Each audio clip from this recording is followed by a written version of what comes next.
కీర్తనల గ్రంథము 64వ అధ్యాయం. దేవా, నేను మొరపెట్టగా నా మనవి ఆలకింపుము. శత్రువుల భయము నుండి నా ప్రాణమును కాపాడము. కీడు చేయవారి కుట్ర నుండి, దుష్టక్రియలు చేయవారి అల్లరి నుండి నన్ను దాచుము. ఒకడు కత్తికి పదును పెట్టున్నట్లు వారు తమ నాలుకలకు పదును పెట్టుదురు. యథార్థవంతులను కొట్టవలనని చాటైన స్థలములలో చేదు మాటలను బాణములుగా సంధించుదురు.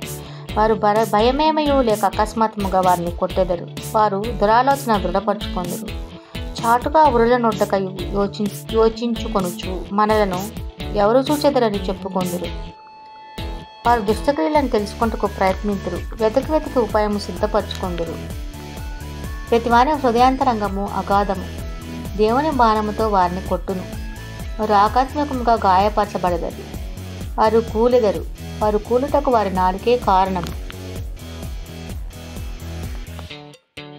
వారిని చూచి వారందరూ తల ఊచుదురు. మనుషులందరూ భయము కలిగి దేవుని కార్యములు తెలియజేయుదురు. ఆయన కార్యంలో చక్కగా యోచించుకొందురు. నీతిమంతులు యెహోవాను బట్టి సంతోషించుచు ఆయన శరణుజొచ్చెదరు.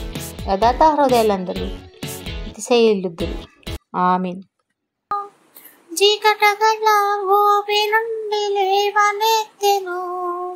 సమతలమగు భూమిపై నన్ను నిలిపెను. నా పాదములకు దీపమాయెను. నా పాదములకు దీపమాయెను. సత్యమైన మార్గములో నడుపుచుండెను. సత్యమైన మార్గములో నడుపుచుండెను. నీ వాక్యమే నన్ను బ్రతికించెను. బాధలలో నెమ్మదినిచ్చెను.